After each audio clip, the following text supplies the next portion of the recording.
Namaste and greetings. I, Preksha Jalan, researcher at IMPRI, Impact and Policy Research Institute, Prabhav Evam Niti Anusandhan Sansthan, Nai Delhi, extend my warmest welcome to you all to IMPRI Web Policy Learning. Today, we are gathered here for the day 4 of the EPAYF Environment Policy and Action Youth Fellowship. We welcome you all to this immersive journey into impactful environmental policy and action. The chair for today's program is Ms. Bhargavi S. Rao ji, independent researcher and educator, environment activist, Bangalore, and also visiting senior fellow honorary at IMPRI. We welcome you, ma'am. Our expert panel for the program today includes Tripta Behra, Professor Anil K. Gupta ji, and Mr. Himanshu Shekhar ji. The conveners for this course are Dr. Mansi Bal Bhargava Ms. Suhasini Iyer ji, Professor Utpal Kumar Dev ji, Dr. Sibi Mehta ji, and Dr. Arjun Kumar ji. Proceeding further, we welcome everyone to this transformative journey and appreciate your dedication in investing your time, energy, and commitment to gaining a profound understanding of the crucial role and intricate details of environmental policy and action. We have also shared course online, outline and reading resources in your email for your kind pursuer. Before we start today's session, I would like to state the housekeeping announcements. Please join the meeting on time. There will be Q&A session after each presentation. Please share your questions on the Q&A box. The questions must not be posted as an anonymous attendee and ensure that your questions are precise and please refrain from making general comments in questions to save your time. To begin today's session, I would like to invite our chair, Ms. Bhargavi S. Rao ji, independent researcher and educator, and also visiting senior fellow at IMPRI, to give her opening remarks. We welcome you, ma'am. Over to you. Thank you, Preksha. Good afternoon, everybody. Today we are here for a special session to commemorate the World Environment Day. We are reminded of the critical role each and every one of us play in safeguarding the planet for future generations. The theme for this year's World Environment Day is land restoration, desertification, and drought resilience. It underscores the urgent need to heal and revive our ecosystems, for they form the very foundations of all the life and livelihood on this earth. As youth, I think you all hold immense power to effect positive change. I'm truly impressed with the range of topics each of you have chosen for your research, and reading the abstracts was really, truly a pleasure, I can say, because you all have thought through it so meticulously and you've been able to articulate it really well. The planet truly needs clear thinking, loud voices, and actions that will be impactful with an unwavering commitment. And I'm sure this program will help you all achieve that goal. In a world where the consequences of climate change are becoming increasingly apparent, we cannot afford to remain complacent. It is time to harness creativity, think of innovative solutions, and determination, definitely, to implement truly sustainable solutions, and not those which are tokenistic and just lip service kind of solutions. So understanding what restoration means in the diverse agroecological landscape of the country is something very important. Every small region needs a very careful analysis of the restoration processes that will be possible, based, of course, on the traditional knowledge. Then we have enough scientific evidence today, and also it is key to ensure local community participation. So a one-size-fits-all approach will definitely land us in trouble, as we have heard from the few lectures over the last 3 weeks. So whether it is, efforts to rewild and restore lands, or clean up water bodies, or advocate for renewable energy, or, even championing for wildlife conservation, A well thought out plan is the key for ensuring truly long lasting restoration. And also an interdisciplinary approach, as you all have already probably been thinking of, is what will hold the answer. And these efforts must also ensure that no one is left behind. We cannot afford to make the same mistakes we've made in the past. So it is imperative to hold governments and corporations accountable for their environmental policies and practices. And there is also now a greater demand for greater investment in stricter regulation is what we need. So a lot more investment should go towards that, particularly on land diversions, the kind of land diversions that are taking place, the kind of pollution that is taking place. And we also need to look at stricter measures to protect the last remaining biodiversity. So as we stand here on the precipice of a very pivotal moment in history, it is important to seize this opportunity, I can say, to be, true architects of a brighter, more sustainable future. And I'm sure this fellowship will help you all achieve that. So wishing everyone a very thought-provoking and action-oriented World Environment Day. Thank you so much. And I'm eagerly looking forward to our speakers' sessions today. Over to you, Preksha. Thank you. Thank you so much, ma'am. So, to begin today's day and today's sessions, I would like to invite Ms. Tripta Behra, researcher at EMPRI, for her address on World Environment Day Decades in Highlights. Tripta, over to you. Thank you so much, Preksha, for that very kind introduction. And thank you so much, Bhargavi, ma'am, for that very informative initial session of work today. Firstly, a very happy World Environment Day to one and all present here. It is great that the Environment Policy in Action Youth Fellowship participants get to interact on an auspicious day such as today. So before I give some background about the various themes over the last 5 decades, I'd like to give some context on how this day came into being. Before that, Preksha, could we have the presentation? Yeah. Thank you. Could you tell me if it's visible? Sorry? Is it visible? Yes, Okay. visible. Thank you. So the World Environment Day, it was established in 1972 by the United Nations at the Stockholm Conference on the Human Environment that had resulted from discussions on the integration of human interactions and the environment.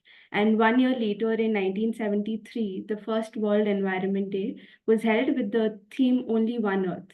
So initially, the focus was on looking at environmental issues from a unified global perspective, that repercussions of environmental impact are not just limited to a nation's boundaries, they go beyond borders. And since then, there has been a new theme each year that we focus on. The basic idea has revolved around how development can take place without destruction. The World Environment Day has given people all over the world a platform for raising awareness on environmental issues such as marine pollution, overpopulation, global warming, sustainable development, and so on. So, starting with the 1970s, the focus was primarily on international integration, only one Earth. With passing years, themes revolved around human settlements, water as a vital resource for life, ozone layer depletion, and soil degradation. The last few years of the 70s and the beginning of the 80s focused on development without destruction. The subsequent themes, can you move on to the next slide? Starting with the 80s, revolved around groundwater in 1981. This campaign drew attention to toxic chemicals in groundwater and food chains. There was a reassessment in 1982 after almost 10 years of the meeting at Stockholm for the renewal of environmental concerns. Further, the themes included managing and disposing hazardous waste, acid rain, and growing desertification. In 1985, we see that there was an emphasis given to the inclusion of youth into dialogue and discussion for climate action, which was not there earlier. And we can see that the impact of this has been um, great today because we have participation, immense youth participation in environmental dialogues today. In 1981, a year after the establishment of the Intergovernmental Panel on Climate Change, celebrations hosted in Brussels, Belgium, echoed a mounting concern about global warming. So, this decade was essentially about global warming coming to the fore and it being a global issue, and people starting to talk about it even more. Moving on to the 90s, can you move on to the next? Yeah, thank you. The 90s saw a focus again on global partnerships with themes such as One Earth, One Family, Only One Earth, Care and Share, and Our Earth, Our Habitat, Our Home. So the 90s was essentially about global integration again and talking about how problems are not limited to and isolated to a single country, but environmental problems move across borders and impact everyone across the globe. The moving on to the 2000s saw an integration of technology into environmental assessment. So, with technology coming into the fore and assessment being done even more, in 2001, the UN Secretary General Kofi Annan chose World Environment Day to launch the Millennium Ecosystem Assessment, an unprecedented effort to map the health of the planet. There was also an emphasis on the availability of water and saving seas and oceans because they are detrimental to life on Earth. 2007 saw the theme Melting Ice, a hot topic, which marked the first of the three consecutive years in which the World Environmental Day, drew attention to climate change essentially. It came just as the Intergovernmental Panel on Climate Change's assessment report stated that the warming of the climate was unequivocal. It was imperative to understand at this point that global warming was indeed happening and it wasn't uh, a theory and a hypothesis, but a true reality. And 2007 was the year of focus. 2008 focused on reducing our carbon footprints. Moving on to the 2010s, 2011 saw forests as nature at your service. The emphasis was on forests. In 2012, the emphasis was on greening the economy. So there was emphasis on integration of the economy with the ecosystem and environment. Till now, what we saw was that uh, capitalism and profiteering efficiency was the main motive, but now integrating the economy and making it more sustainable was the main focus with time in the 2010s.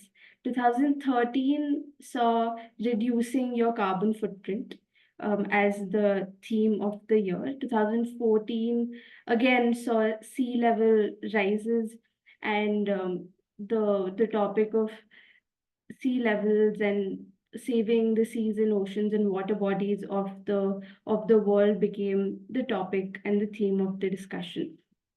2015 again saw one planet consume with care as the theme, which was essentially about global partnership. 2016 was an interesting year because it gave emphasis to illegal wildlife trade and how that should be stopped and how that impacts the entire ecosystem altogether. 2018 was also an interesting year because beating plastic pollution came to the fore.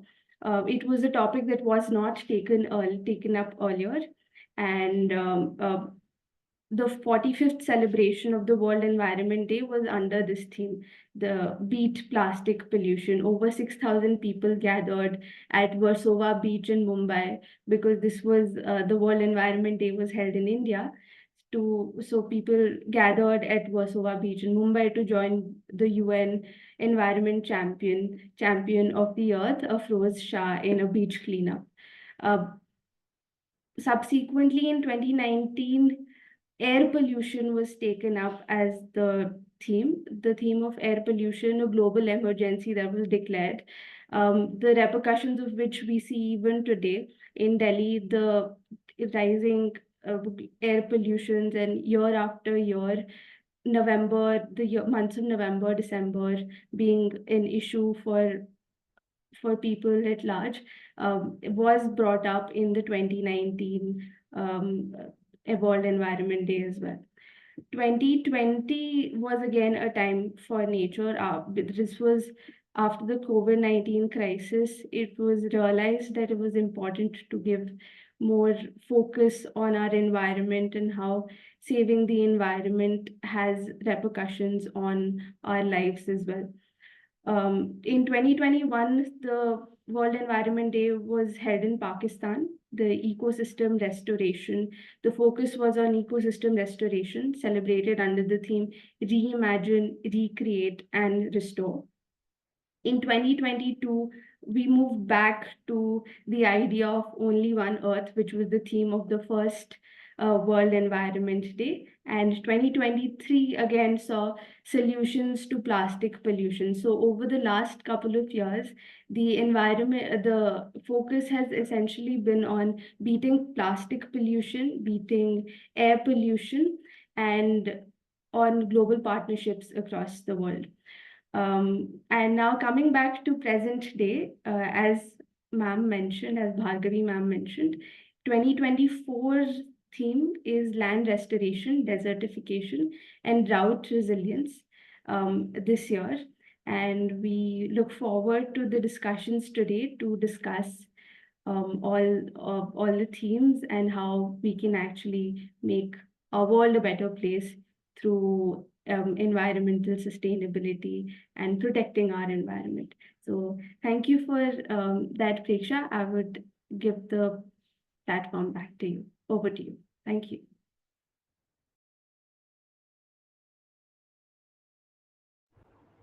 Thank you for that address, Tripta. Thank you so much. I would like to invite Bhargavi ma'am for any remarks that she might have. Oh, that was a great way to start the day. I think walking us through all the years and the different themes, it kind of shows the areas that have been covered by the various World Environment Day themes, and it also reflects on the kind of actions we may have done at the national level and at the state level, and of course at the global level. And over the last 3 years, the areas going back to plastic pollution just highlights how big the problem is. I think it was fantastic, and Tripta did a great job of walking us through the years, giving us a little bit of history. It'll be good to have your presentation shared with all the participants, because they can always go back to it, and based on the themes that they are working on, they could also refer to the particular year on which that particular area of their research may have got attention as a World Environment Day theme. That was excellent, Tripta. You could also probably turn it into a very nice article. What you just shared, your presentation can be turned into a great article. Please do. So thank you so much. Keep that in mind. Thank you so much, ma'am, for this. Thank you so much. Moving on to our next session, I am honored to invite Professor Anil K. Gupta ji, Professor and Head at ECDRM, HOD Director of Projects and Center of Excellence and International Cooperation, National Institute of Disaster Management, NIDM, New Delhi. On the occasion of World Environment Day, Professor will be guiding us through the topic of disaster resilience. We welcome you, sir. The floor is all yours.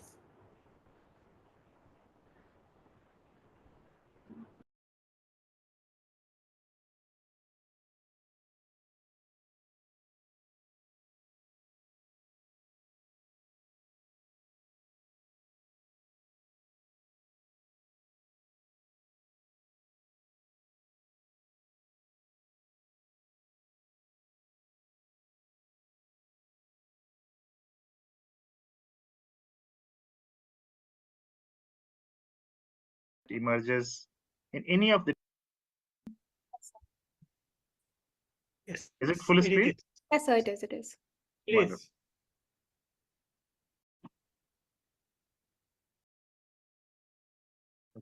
Uh,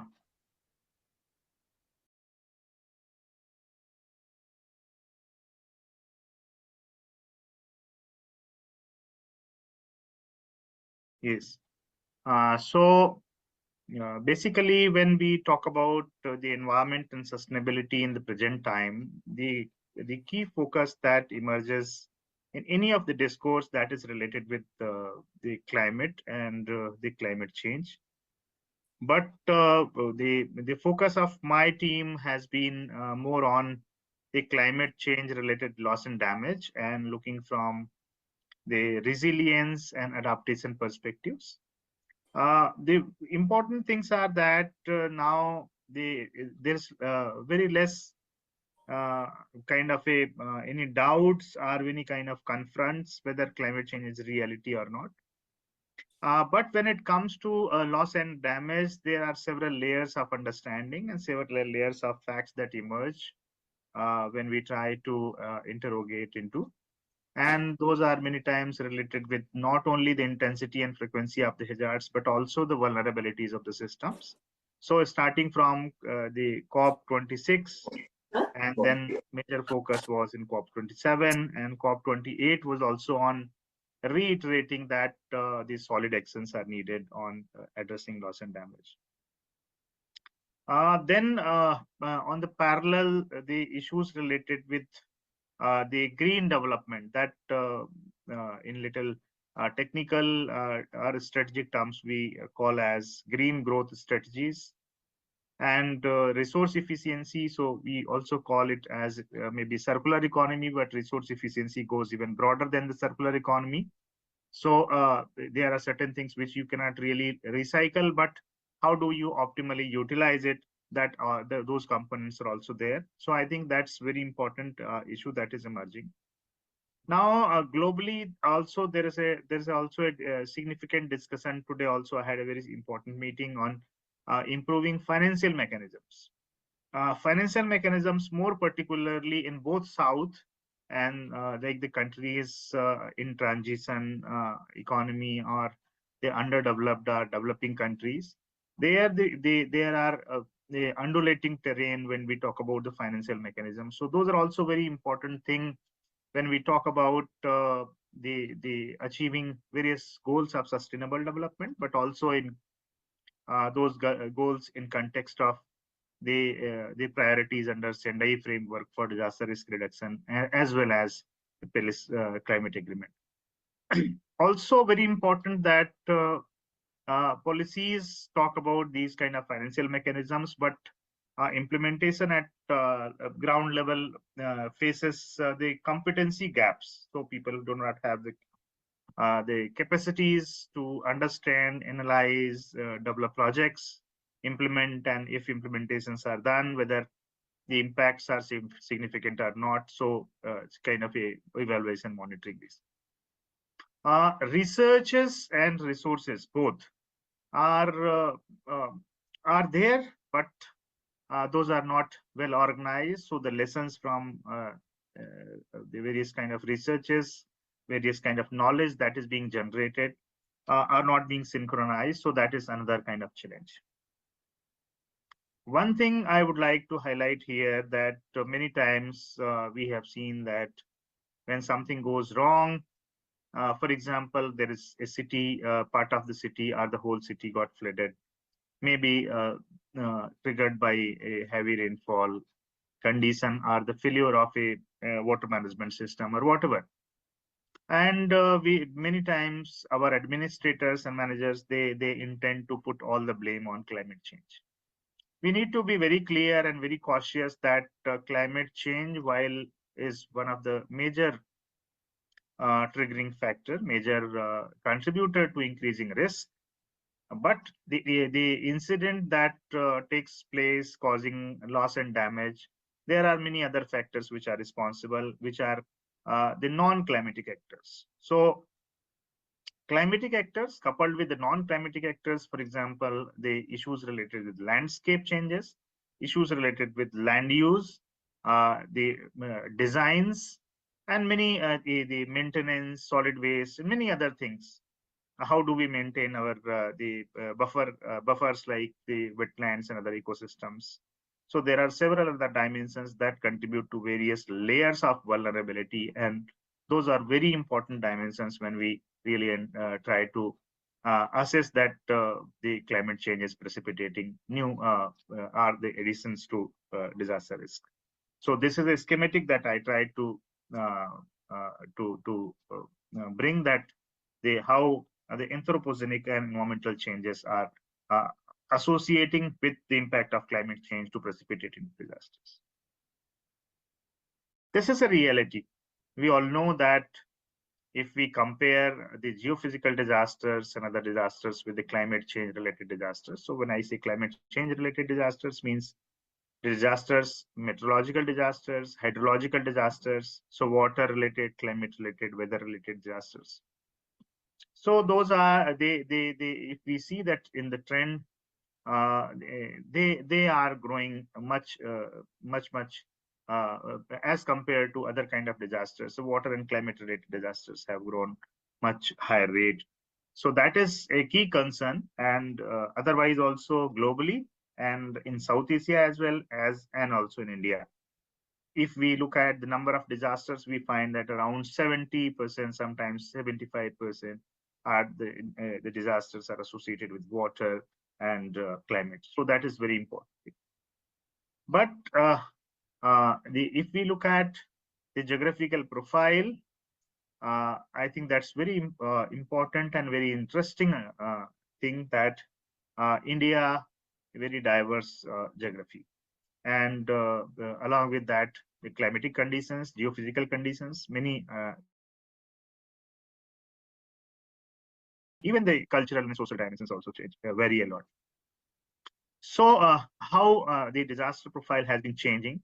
Many times people think that, okay, disaster profile is same, and if one district or one state has been drought prone, so it remains drought prone. While it is not correct, because the climatic changes have brought the lot of changes in the trends and patterns, along with the implications of anthropogenic changes and land use and these kind of other changes. So with our German partners, some of the institutions, we carried out a study. We did a mapping of 25 years, the morbidity, mortality, and other kind of occurrences, certainly, across all the states and UTs of India. And then we try to understand that how the trend goes on. I think this kind of things are now more important, and now we are thinking that this should be done at the district level even. The second study that I would like to put into reference is when we claim that over past 2.5 decades or so, our early warning system has improved a lot, and not only early warning system, more particularly for cyclones and these kind of disasters, but not only early warning system, but also our preparedness. We very rapidly we establish coordination, the resource mobilization, so on and so forth, to deal with any kind of impending disasters. More particularly, the examples are quoted from cyclone. But when we look at the recent past cyclonic disasters, also we find that there has been certain deaths and damages. So basically, what goes wrong or what went wrong, despite of the best precautions, despite of near accurate the landfall predictions, many such kind of interventions which help us claim that we have improved, and yes, we have improved. So we instituted a study jointly with some of the civil society partners on identifying the root causes of disaster losses and damages. So these two studies I would like to put into reference here. But on the other side, as Dr. Vaidya was also talking about the risk reduction, adaptation versus mitigation. So very interestingly, within the domains of sustainable development goal, when we identify the aspects which are directly related with achieving the goals set under the Paris Climate Agreement. So energy comes at, I would say that, a critical dimension and at the center. So India has taken up regulatory measures also, but not only regulatory measures, we have taken a lot of technocratic measures, and lot of good initiatives are there. There is a dedicated mission under the National Action Plan on Climate Change on these dimensions. The initiatives on improving energy efficiency through financing platforms, through the energy efficient economic development, through market-based, promoting market-based transformational tools, and various other means we are trying to improve. Just a moment, I think something went wrong. Yes. India's journey basically on this dimension, that if we talk about these two dimensions, that mitigating greenhouse gas emissions or mitigating the occurrence of climate change, are the new contributions to the process of climate change. Energy, the sustainable energy systems, promoting sustainable energy plays very significant role. But at the same time, when we realize that climate change has already taken place, and now we are witnessing the impact of climate change, and that is very interesting, because now the word global warming is obsolete, and the climate change refers to basically bringing significant changes in the occurrences, patterns, and trends of various climatic phenomena or extreme climatic events. So that's very important, and that brings disaster risk management also in focus of the climatic discourse. And as I told, that starting from 2000, say the COP26, basically this loss and damage has emerged as major dimension. So now it becomes, I would say that, three major pillars. One is that how do we reduce greenhouse gas emissions and the curb down new additions to the climate change phenomenon. Second thing is that how do we adapt to the changes which are already taking place, and the impact of those changes are leading to devastating consequences in terms of disaster risks or loss and damage events. And the third thing is that how do we look at the ensuring the resource supplies and effective resource management, so looking at the circular economy. So basically, managing what has already gone wrong, what events we are facing now, and how do we look at the future. But beside this, there are certain, I would say that, critical dimensions that emerge, which are not necessarily related with climate change, but in some or other way associated with the implications of climate change as well. There are so many such cases where we witness this kind of a scenarios near water, large congregations. So these are also associated with, many times, the migrations. These are also associated with the risk of the basically some kind of a the health related challenges, and the basically the disease pattern. So this I wanted to bring into reference, that we prepared for India two very strategic planned documents. One was National Crisis Management Plan for Sudden Contamination of Water Bodies, and second was National Health Adaptation Plan. So the two plans which are prepared, one for the Ministry of Environment and Forests, other for the Ministry of Health and Family Welfare. Basically, the contamination, diseases, I think those are the things which are seldom discussed in the context of climate change, but past few years, and more particularly post-corona discourse, these kind of things are also being put into reference. Today, in fact, the arsenic-related issues were also being discussed. Then there were questions that how this is associated with climate change. So basically, when it is excess water, when it is flooding, so it helps taking the arsenic that is available in a stream to other streams and then throw floods to the longer distances. So there are several new dimensions which are emerging, and those are also important to be brought into reference. I would also bring in reference the COVID situation, and we have seen this kind of a scenario, more particularly during lockdown, people trying to go back to their own native places. So that was a kind of a reverse migration. But we all know that that was not permanent. So reverse migration to great extent was temporary. But the question is not that. Question is that we never did any kind of a systemic understanding that this has direct climate connection and direct the connections with the loss of ecological productivity and loss of ecosystem services, affecting their livelihood, affecting their the health resources, so on and so forth. So I think that's very important because myself was I was in charge of the implementing lockdown in some part of Gujarat, and there that included Surat also, and we had more than 1.3 million migrant laborers, migrant workers there.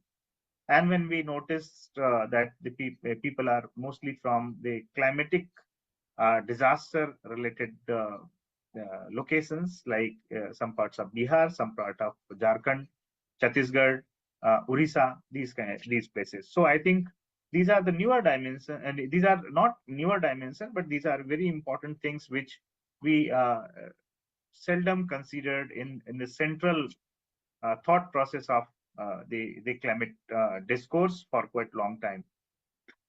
Another dimension that emerged from our own understanding, own experience, that in the understanding of climate change adaptation and addressing loss and damage related with climate change, most discourses are like someone talking about the resilience against floods, or adaptation of agriculture system to drought, or the mangrove population, mangrove plantation that can help protect our the coastal the areas to storm surges. But say single hazard approach has a lot of limitations. And why this is important to ponder upon, because COVID itself has given us an understanding. I refer to my positioning in the state of Gujarat. It was the period of April and May, and it was a high heat period. So it was a heat wave period. It was also the drought period, and very important to refer to that during COVID we faced 5 cyclones, 5 major cyclones. Out of those, 2 were super cyclones.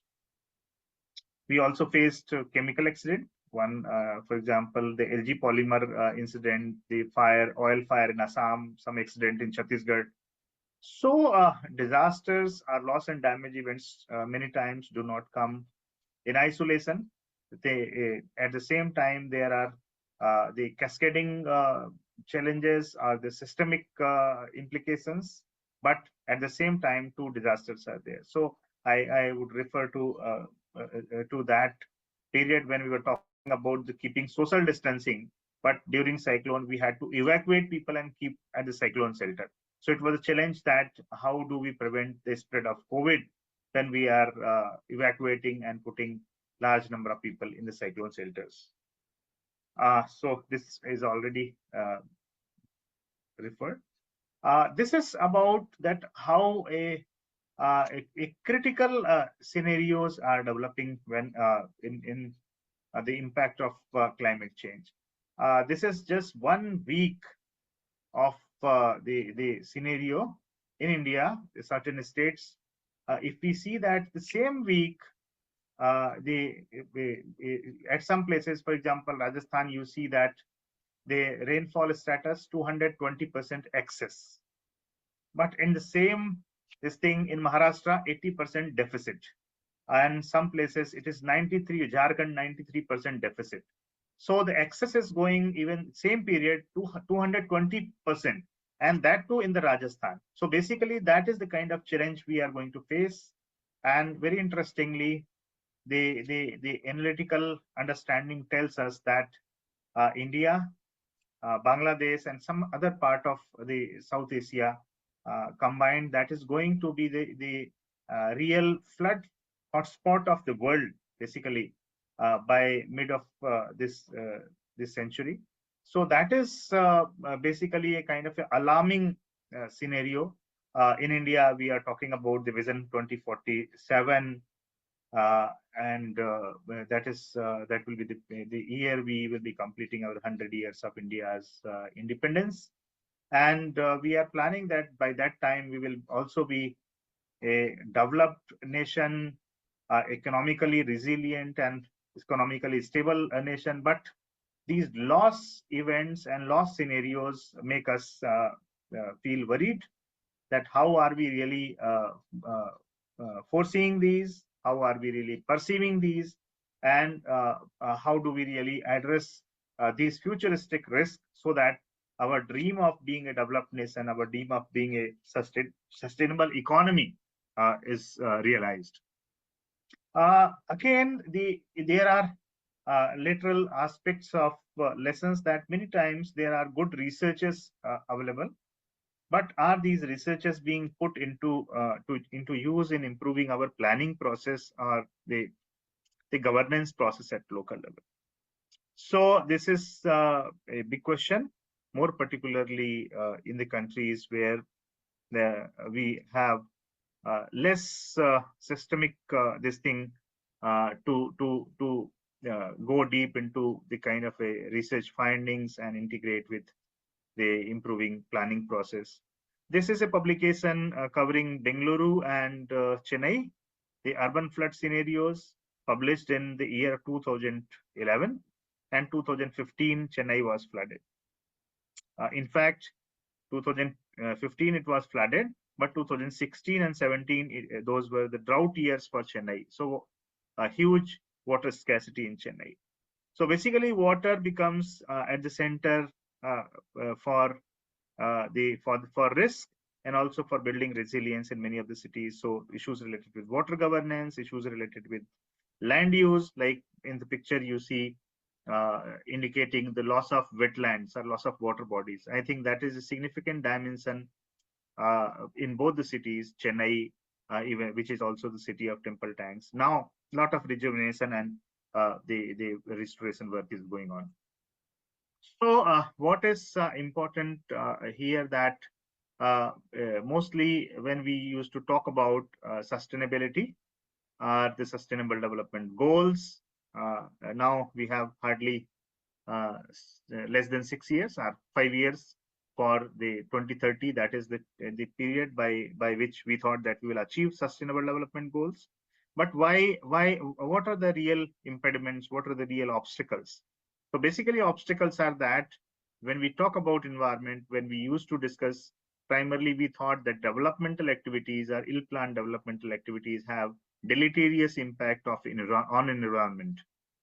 But we seldom realize that environmental components or environmental systems are also risk drivers many times. So basically environment as a source of risk, it may be a little controversial, but I referred that, and basically that motivates us to understand our surrounding environment and the environment that can have direct and indirect impact on us more and better, so that we can analyze risk in more anticipatory way, not only that risk that is prevailing that is existing now, but by any kind of emergent changes or futuristic changes in environment, what are the new risks that we are going to face.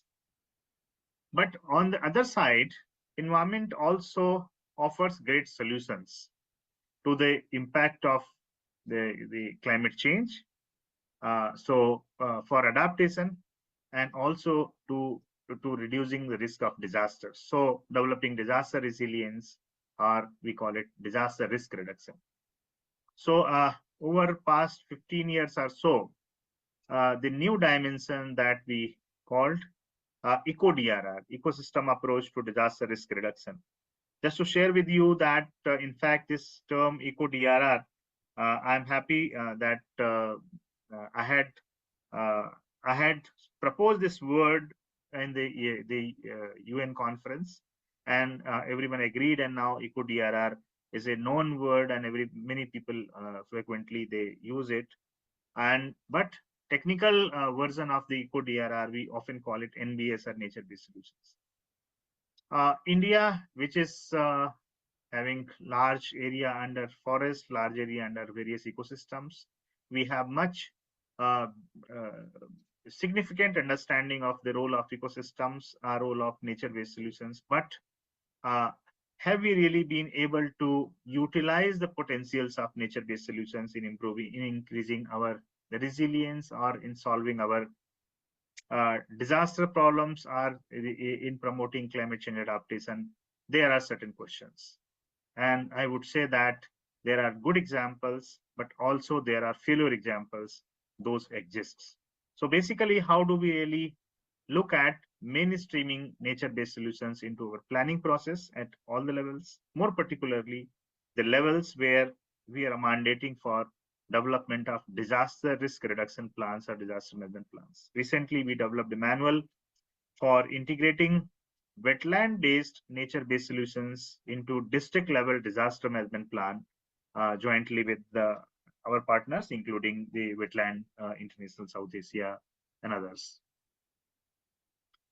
Then how do we really take modern knowledge to the local level and integrate both the traditional wisdom, the people's insights and experiences with the external knowledge? So that's very important. And for this, basically, this is a picture from the Kosi Basin program jointly with the ICIMOD in the transboundary areas, the India side and basically Nepal side. So these are also very important thing, because in areas which are climate related disaster affected, the ecosystem based interventions can really be work well, be more socially acceptable, economically viable, and also have certain the co-benefits many times, so that the people really appreciate this kind of interventions. But for promoting this, for the approach, we used the term called shared learning. So basically, we did not go as an expert, but we joined communities, joined hands with communities for the purpose of learning together. So learning by doing together, basically analyzing together, planning together. So basically that was the purpose. So we tried to just work as a catalyst, bringing the knowledge and expertise from outside, but also giving due respect and weightage to the understanding of the people who are working there.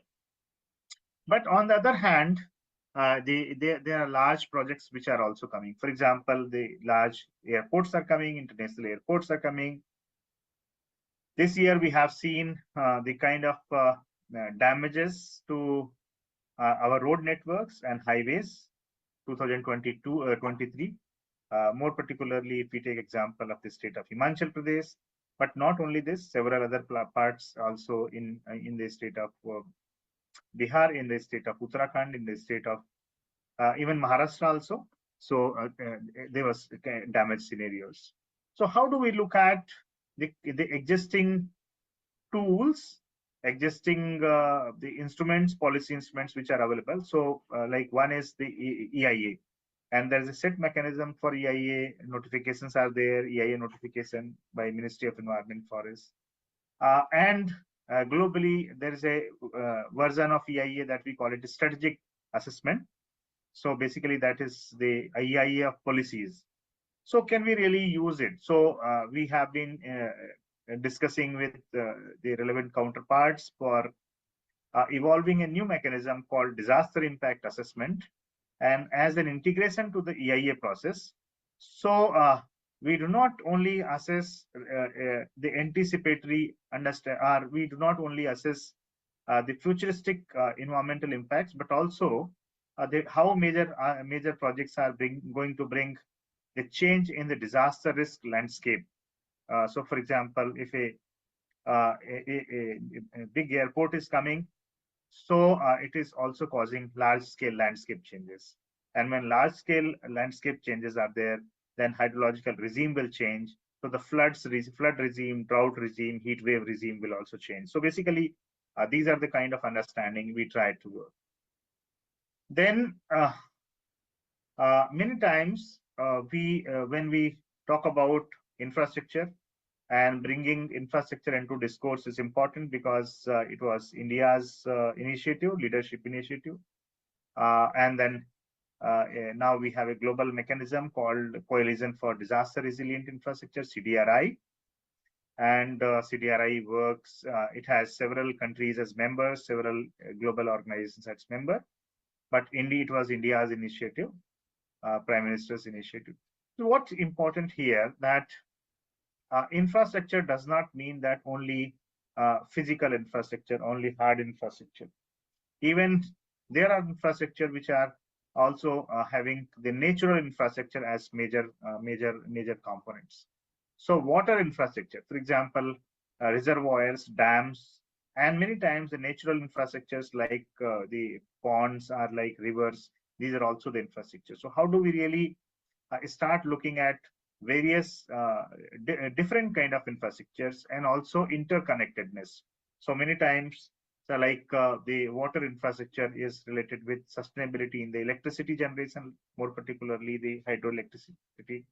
But electricity, then various other things are depending on electricity, the heating or the industrial sector or the railways or even health sector. So I think there are a lot of interconnectedness between the sectors. And when we talk about addressing loss and damage, these are the new and very critical aspects which are emerging within the city, outside the city, and even the larger scale, regional and national as well. This is an example that how do we bring the new knowledge, new understanding, and the need that we realize that the climate change adaptation and disaster risk reduction should go hand in hand. But how does it happen? So if we take districts as unit, so how do we understand a district and how the district works? So basically, district has several departments, and each departments are headed by their own officials. But there are certain department. If we look at the geographical profile, disaster risk profile, climatic profile of that district, we'll find that there are certain departments which are highly critical from the point of the impact of climate change. So what did we do? We worked with those district departments for understanding that what are the changes their departmental plan needs for promoting adaptation and disaster risk reduction together. And based on that, how do we come up with a newer version or the newer modules of the climate sensitive disaster risk reduction planning at the district level? So that was done. The study was done first time for the Gorakhpur district in Uttar Pradesh, and then the second study was done for the Puri in Orissa.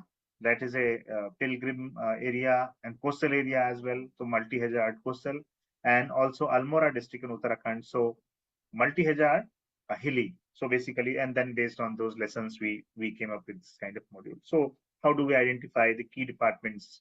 Basically, this is a picture that shows that how we identify the critically important departments.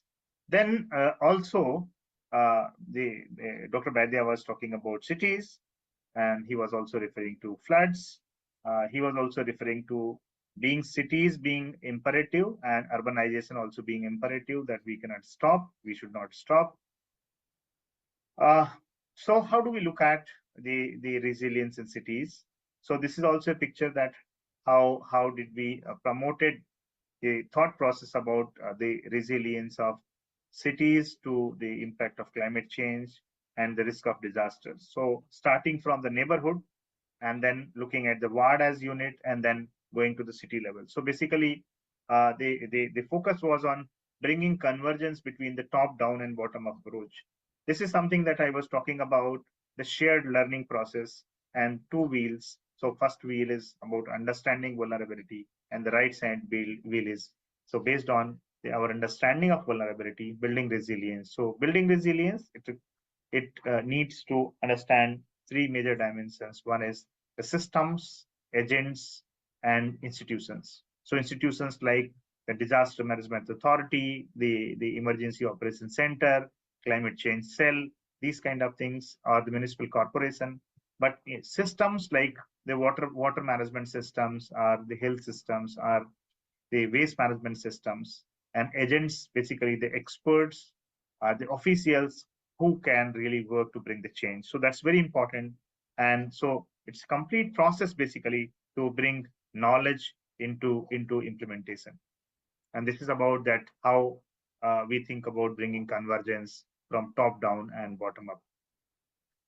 Also, uh, uh, there has been recently over past 10 years or 15 years a great paradigm shift in our understanding when we talk about addressing climate change through adaptation, through disaster risk reduction, through environmental improvement. I say environmental improvement because now we know that it was year 2021. The Supreme Court of India has asked all the districts to come up with environmental action plan. In fact, that is a great opportunity that we think of synergies between various plans at the district level. So district is mandated to prepare a disaster management plan. Now district has to come up with a environmental action plan. Now the districts are also preparing their health adaptation plan. So how do we look at the co-benefits and synergies between all these planning processes? This picture particularly, based on the research that we did in the Bundelkhand area, which is a chronically drought-prone, 13 districts we studied, covering Madhya Pradesh and Uttar Pradesh. So what's important that the focus for quite long time has been more on the natural resources, agriculture, these kind of things. But what we found that to bring real ground change, we need to invest in both the capitals, natural resource capital, but also equally on the social capital.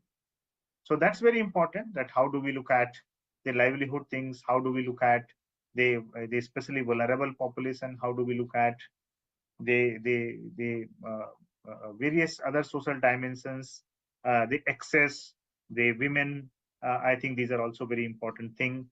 And then looking at that, how do we diversify so that the dependence on one resource is reduced. So that's very important lesson I wanted to share. The complete report is available on NIDM's website also. Then the other dimensions are also emerging. For example, India has also taken another leadership initiative to address the sustainable energy needs of sustainable energy and to address climate change, that is promoting solar energy. International Solar Alliance, that was another initiative of India. When we took a look at India's picture, so the part of India which has the highest solar potential, interestingly and as a chance, is also an area which is prone to high winds, which is also prone many times, most of the areas, to earthquake. So it is earthquake zone 3 or earthquake zone 4, some part. It is also the coastal areas. So realizing the fact that the photovoltaic cell that we use in solar systems also carry highly hazardous materials. So how do we ensure the sustainability and safety of these things when the landscape where these solar potential are high has the vulnerability to various kind of natural hazards? As on date, in India, we do not have a clear policy or mechanism to address the photovoltaic cells waste or solar panels and other things. So basically, these are also the new critical dimensions that are emerging, that on one hand, when we are promoting cleaner energy or the cleaner energy opportunities, there are also issues with other hazards we have to address at the same time. So I'm just flagging certain issues where we need to invest in research, we need to invest in improving our policy processes. We have been talking about cities. We have also started talking about villages. We talk about integrating climate change adaptation and disaster risk reduction into cities. We talk that integrating disaster risk reduction into Gram Panchayat development plans or the village plans, but we seldom have any kind of regulatory or planning mechanisms to address the areas in transition. We did some research, we did some case studies jointly with some of the partners. In some studies, NIUA was also a part. That this area that we call it the area in transition, peri-urban area, sometimes we call it urban fringes, or various different nomenclature, but which are very important from the ecosystem services point of view, but also the vulnerable people. Many times it is the vulnerable population, poor people, they inhabit those areas. So what is their vulnerability? What is the vulnerability of the ecosystems in those areas? What is the vulnerability of the various other infrastructure systems in those areas? How do we look at this peri-urban system? So that is emerging as one of the important thing. I would also like to touch upon that many times we talk that climate change precipitates into disasters and disaster cause a lot of damage. But it's very important that many times when the disasters are there, so relief and response operations often make us compromise with the environmental concerns. Many times disaster response leads to damage to ecosystems. Disaster response lead to damage to creation of huge heaps of wastes. I think these kind of things are also there.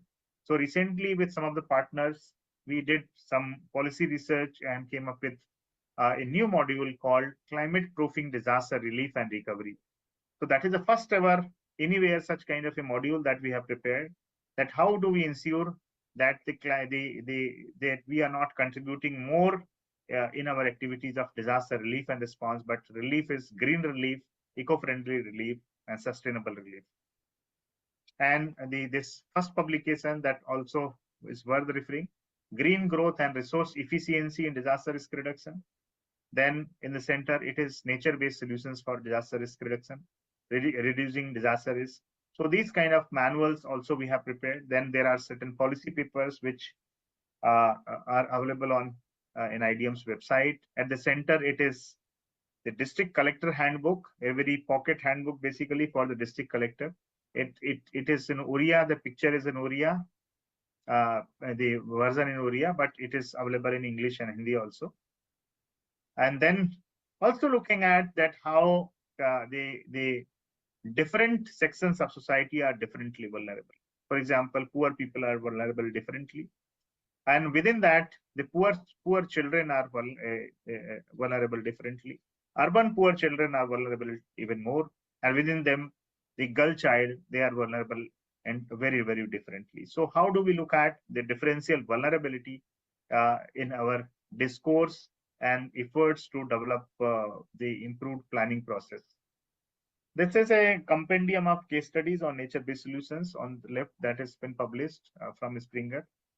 On the right, a recent publication that has come recently, I think 10 days back, the climate change and disaster risk management. Basically, it brings good case studies from India, all the efforts covering all kind of disasters associated with climate change in India, so published by Springer only. So I think the initiatives in India are multifarious. We have the sustainability initiatives. Dr. Vaidya was referring to Life, Mission Life, launched by Prime Minister jointly with global partners. We also had significant policy actions. I would refer to the 2022 first ever we contributed national adaptation communication to UNFCCC. That is the first time. So that also helps us understand that the co-benefits between various interventions required under SDGs, Paris Climate Agreement, DRR, and other global goals, for example, the UN Convention on Combating Desertification. This is also the decade for eco-restoration. So I think there are a lot of overlap, lot of synergies, and lot of co-benefits possible. But there are huge challenges. Challenges are that we have a lot of interventions at policy level. But how do we really translate these policy interventions and bring technical knowledge along in bringing ground change? How our planning improves, how our capacities at local level improves? I think that is a question that is still remains to be addressed. This is something that we envisage and we foresee that we are going to address the climate change issues by 2070. We target that we will be a carbon neutral nation, but talking is easy, doing is not that easy. And this requires very, very detailed analysis, detailed understanding, detailed planning across all the critical sectors. Some of the sectors are front running, but some of the sectors are still, we can consider there are a lot of dirty business between those two sectors, and a lot of improvements have to be brought into that. So this is about the SDGs, and we already discussed that the opportunities of integration with the overlap has to be seen. This is the Prime Minister's 10-point agenda. The Prime Minister has given 10-point agenda on disaster risk management, but interestingly, it also brings the opportunities to address climate change and to improve sustainability as well. So that is a very important this thing, and the vision that the Prime Minister has given to all the central government and state government organizations. I'll be skipping one of a few slides. This is the recent initiative we have launched jointly with Ministry of Road Transport and Highways. We are studying 2,000 kilometers of national highway, most vulnerable national highway, most vulnerable to the climatic extreme and loss events, to see that how the various stretches, various highly vulnerable stretches, we can bring adaptation and resilience to the disasters and climate change. So this is first ever such kind of study that we have instituted jointly with some of the partners from IITs and other institutions in the country with Ministry of Road Transport and Highways.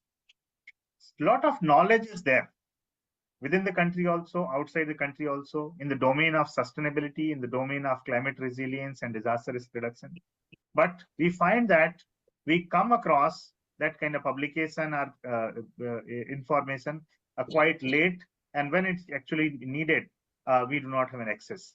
So we are proposing a strategic initiative, a network that is called as ADRESS, Adaptation, Resilience and Sustainability Network, that is going to be housed at ICARS. ICARS is Integrated Center for Adaptation, Disaster Resilience and Sustainability. That is located in the IIT Roorkee's Noida campus. So basically, this is going to have several verticals, and that will starting, for example, nature-based solutions, then the policy tools like EIAs and other things. So I think this platform will be very, very useful. Soon it will be operational, maybe next 3 months time. So with this, I think once again, I compliment IMPRI for this wonderful initiative. And thank you very much. In case there are some questions, I would be happy to answer those.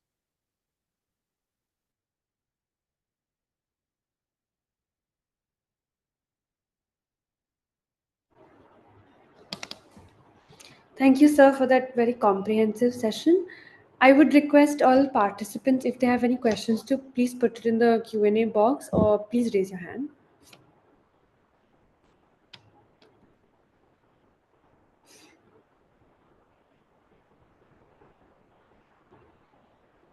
So there is one question. Should I go ahead? Yes, please. Yes, so this question comes from Anvesha Maharana, who says that, as you mentioned, vulnerability assessment seems to be critical and a necessity before jumping to action plans.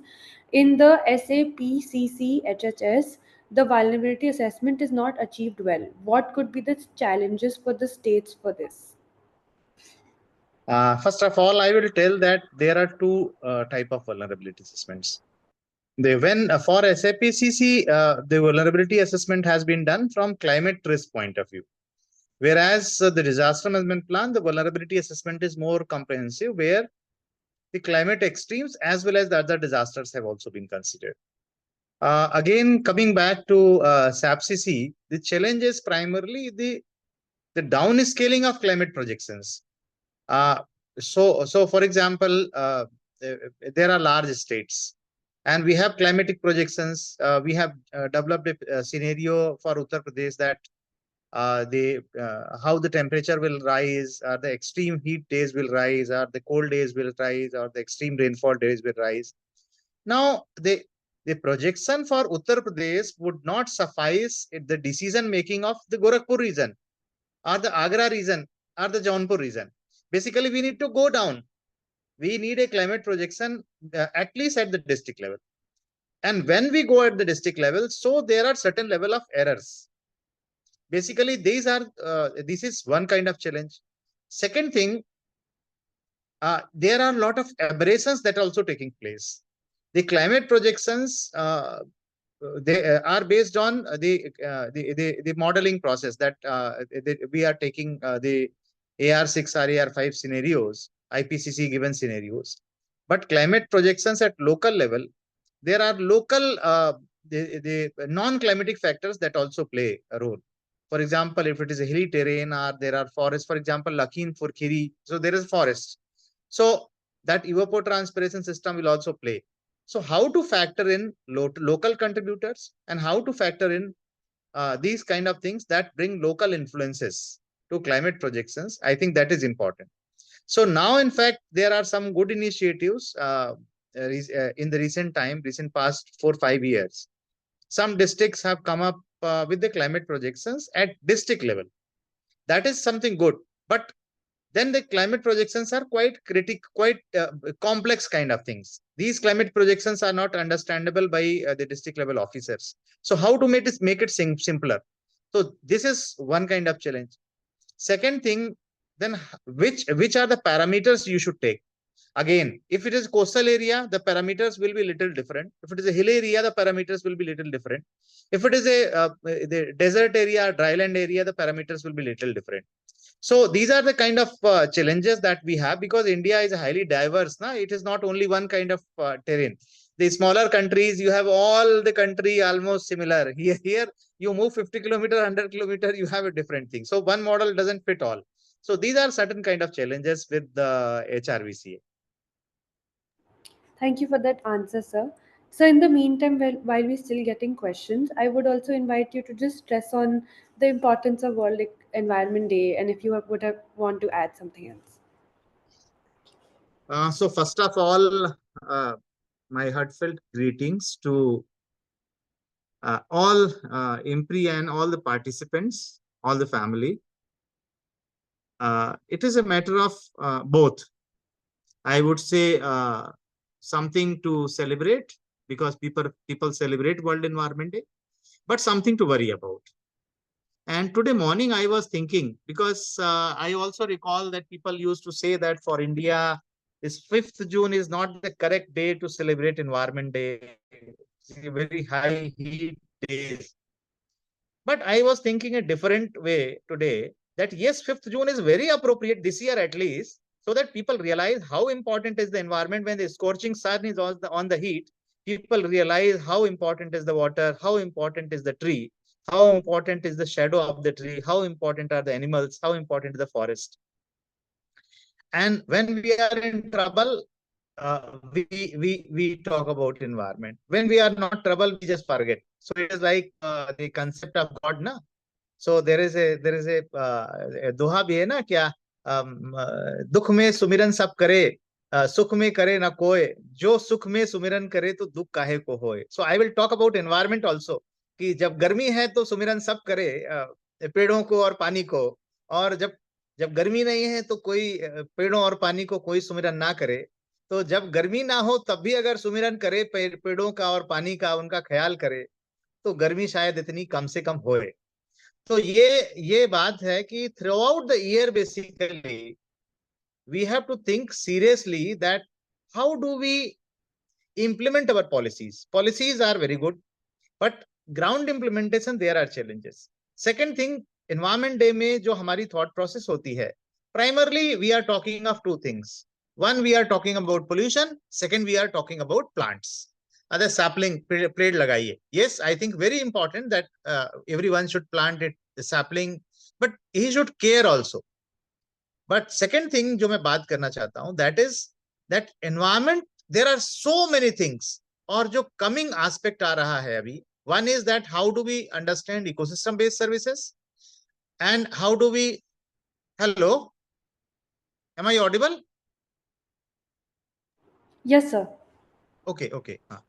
So एक तो है कि how do we really recognize the value of ecosystem services, and the ecosystem services comes from plants and other parts of ecosystems, forests, biodiversity, grassland ecosystems, wetlands. So one thing is that, but second thing is that how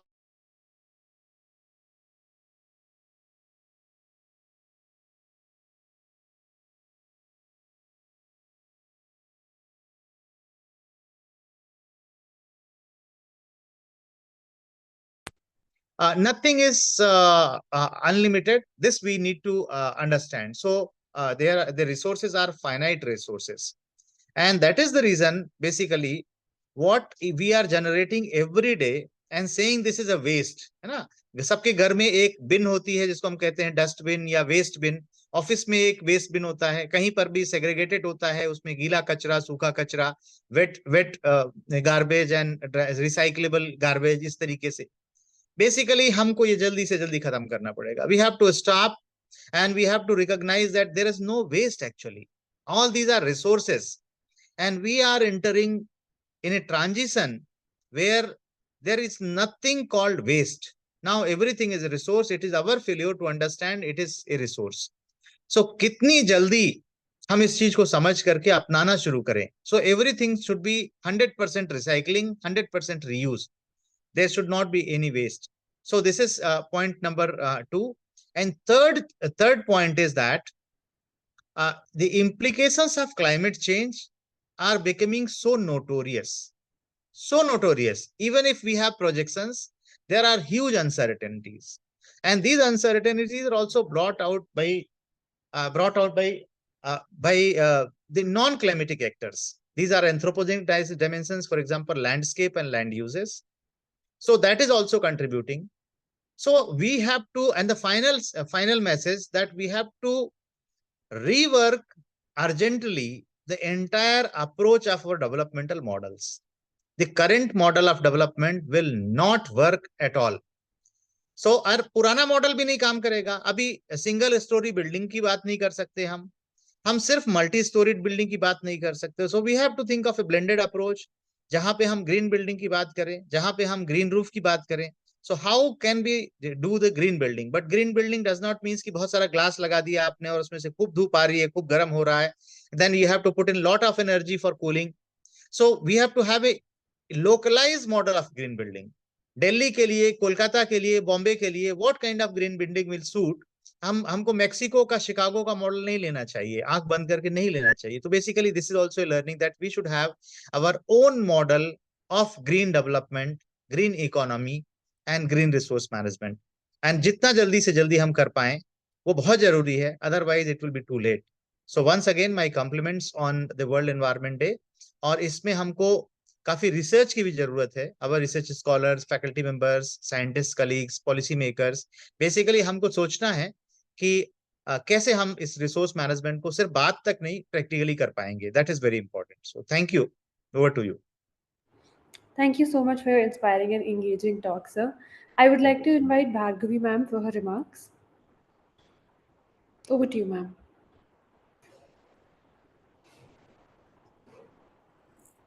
Thank you so much.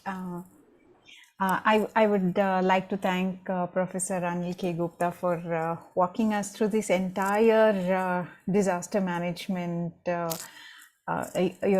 not just the act, but also the many steps that are being taken at all levels, the many collaborations, which is so important, the different kinds of plans that need to happen at the district and city levels. And he also spoke about vulnerability of certain communities, and I think that is where the planning has to start. More of these plans have to be ground up, because what is currently happening is the plans are all top down and they are heavy with technology, and that may not be suitable and actionable when disaster strikes. And the pandemic has definitely taught us something, and that is working at the local level. All of you certainly remember that it was your neighbors who brought you food. It was your neighbors who tried to find a hospital bed for you. It was your neighbors who got you medicine.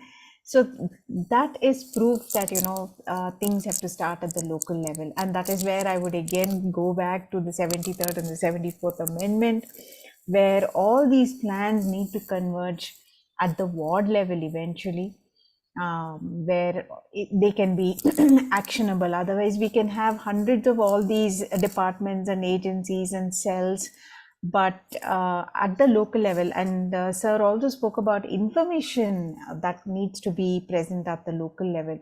So tomorrow, if flood hits me, I should know who to call, where to go, which is the nearest relief center, where I can access healthcare. And for the poorer communities, simple things like water, food, again, healthcare and mobility. We've seen in Bangalore how, when it was flooded, even the high-end apartments were completely affected, just as the poorer communities. The luxury cars were all floating in water, and they also did not have access to food and water and mobility, right? So at the local level, we need to make information accessible, and at the local level, we need to raise awareness about all these legal provisions and the many departments that are doing commendable jobs today to make sure that we make our cities ready for risks, and we come out stronger and more resilient. So on that note, thank you so much, sir, for that very enlightening talk. My pleasure. Thank you. Thank you. Thank you so much, both Bhargavi ma'am and Professor Anil. With this, we would like to move on with the next and last session for the day. So for our final session, I would like to invite Mr. Himanshu Shekhar ji, Senior Editor, Political and Current Affairs at New Delhi Television Limited, NDTV India, New Delhi. On the occasion of World Environment Day, sir will be guiding us on the topic Environment Action Advocacy. We welcome you, sir. The floor is all yours.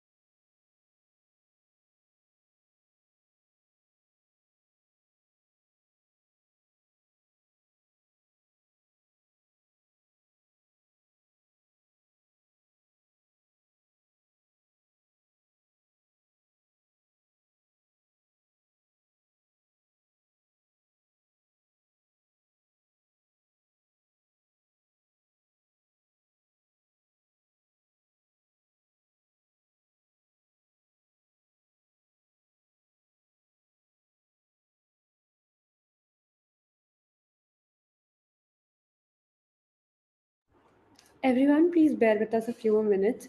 Sir is trying to join the meeting. Thank you.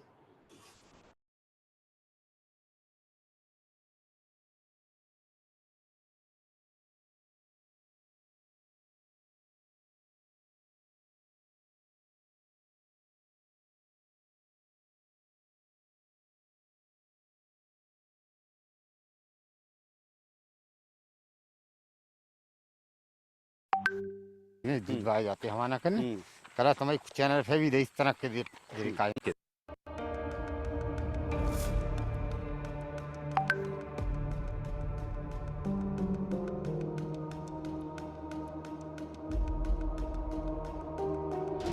Bank से कर्ज लिया था कर्ज लाओ हमने कितना 3 लाख रुपया है 3 लाख के करीब तो जब कमाई नहीं हो रही है फसल से, तो फसल में से नहीं हुआ, दे नहीं पा रहा उनको, कुछ भी नहीं कर पा रहा, कागज खा भी नाज नहीं हो रहा, परेशान है।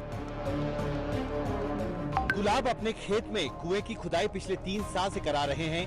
3 लाख से ज्यादा का खर्च कर चुके हैं, लेकिन अब भी अपने खेतों के लिए सिंचाई के लिए पानी कुएं से नहीं निकाल पाए हैं।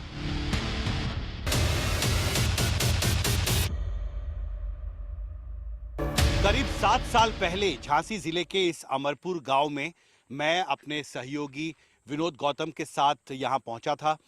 यहां पर हम एक ग्राउंड रिपोर्ट उस वक्त शूट करने की तैयारी कर रहे थे कि यहाँ पर जो पानी का संकट है उससे किसान कैसे जूझ रहे हैं, और हमने देखा था कि उस वक्त एक बड़ा कुआं जो है वो यहाँ पर खोदा जा रहा था, बिल्कुल इसी जगह पर 7 साल पहले।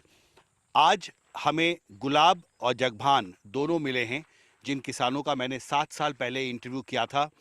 और गुलाब उस वक्त यहाँ पर कुएं की खुदाई करवा रहे थे। ये आपकी खेत है? हाँ जी, आपकी खेत है। हाँ। आपको याद है एनडीटीवी की टीम आई थी आपके पास? हाँ आई थी। हाँ, तुमने चैनल पे भी देखी, कम दी थी। हाँ, बताई थी झांसी में दूध बाए जाते हमारा करने करा, तुम्हारी चैनल पे भी इस तरह के काई दी थी फिर बस। हाँ, तो उस वक्त कितना आपने, उस वक्त कितनी खुदाई हुई थी? उस वक्त तो बहुत खुदाई करी थी, 20 फुट करी थी। 20 फीट हो चुका था। हाँ, और हमने देखा था बहुत सारे वर्कर थे जो यहाँ काम कर रहे थे उस वक्त। लेबर भी थे, मजदूर लोग थे, हम भी लगे रहते, लगा रहते। और उस वक्त आपको पानी नहीं मिल पाया था? ये उसी वक्त हमने रिपोर्ट किया था। जो भी पत्थर रखा उसी वक्त का देखो जी। हाँ, ऐसे निकाल दें। और अब हम उस स्पॉट पर पहुंचे हैं जहाँ पर कुएं की खुदाई 7 साल पहले गुलाब ने की थी। बहुत सारे वर्कर्स यहाँ पर थे। आज इस जगह पर कुछ अवशेष ज़रूर मौजूद हैं, लेकिन ये पत्थर आपने उस वक्त निकाले थे अंदर से? हाँ, उसी वक्त का पत्थर है ये, और आपने इस पत्थर को निकाला था वहाँ से। हाँ, और अब कुएं की क्या हालत है आप एक बार दिखाइए। इधर से आए पवन। तो आपने जो ये पैसे खर्च किए थे इतना, उसमें सफलता नहीं मिली? नहीं, बहुत पैसा खर्च हो गया। हाँ, सारा बहुत कर्जा हो गया था। कहूँ कशु कर गए, कहूँ मंजूरी कर गए, कहूँ कशु कर गए, जिसका लिया तब जैसे दे पास सारा बैंक का भी नहीं दे पाया। कुछ नहीं है। ये तो काफी गहरा है। हाँ, हाँ? हाँ।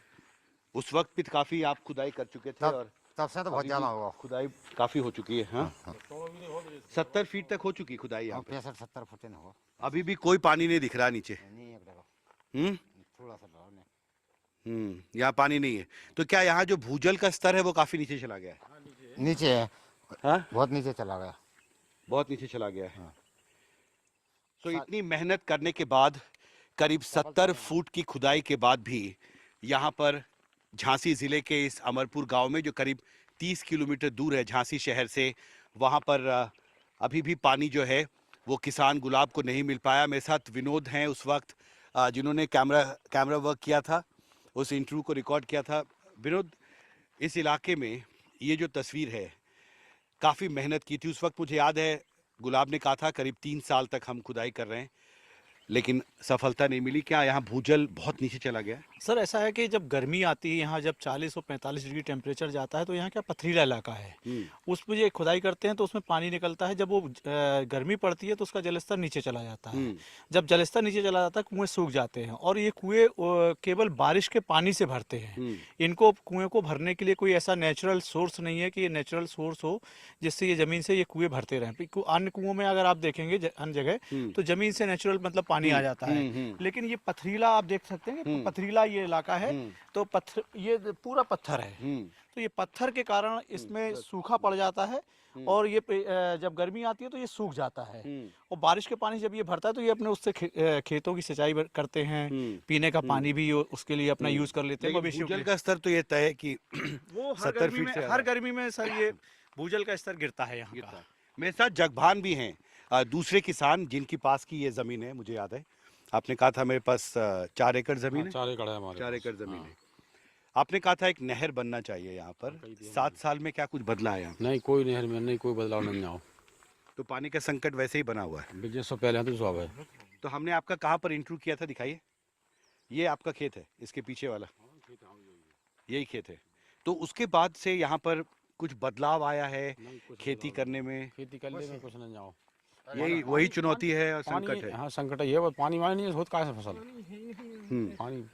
पानी के स्रोत नहीं है, इसलिए खेती करना मुश्किल हो रहा है। वर्षा भी कम हो जाए, कम से और बिल्कुल नहीं देते।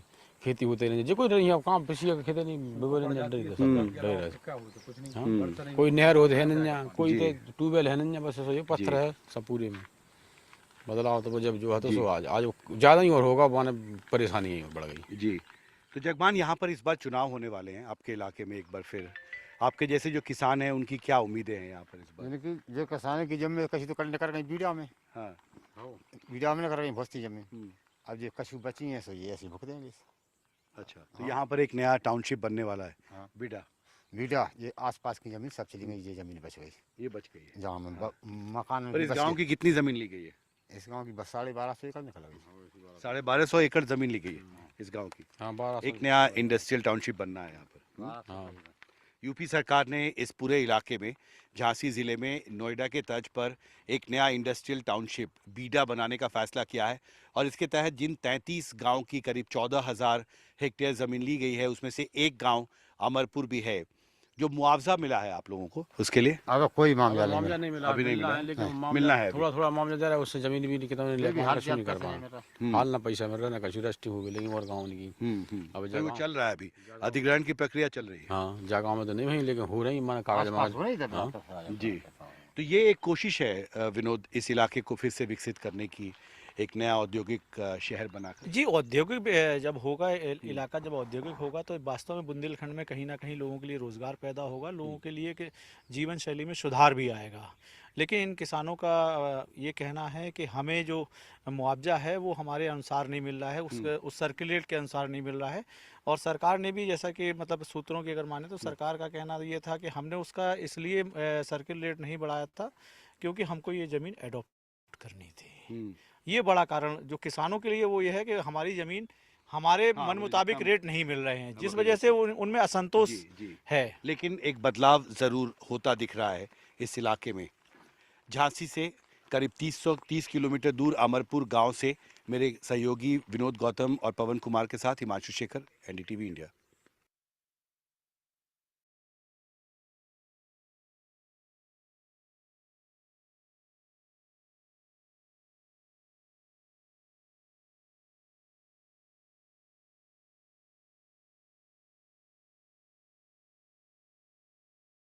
संकट पीने के पानी से लेकर सिंचाई के लिए जरूरी पानी के संसाधनों की कमी की वजह से है। इस बार झांसी संसदीय क्षेत्र में राजनीतिक सरगर्मियां तेज हो रही हैं और यहां चुनावी अभियान में पानी एक अहम चुनावी मुद्दा बन गया है। देखिए हिमांशु शेखर की ग्राउंड रिपोर्ट।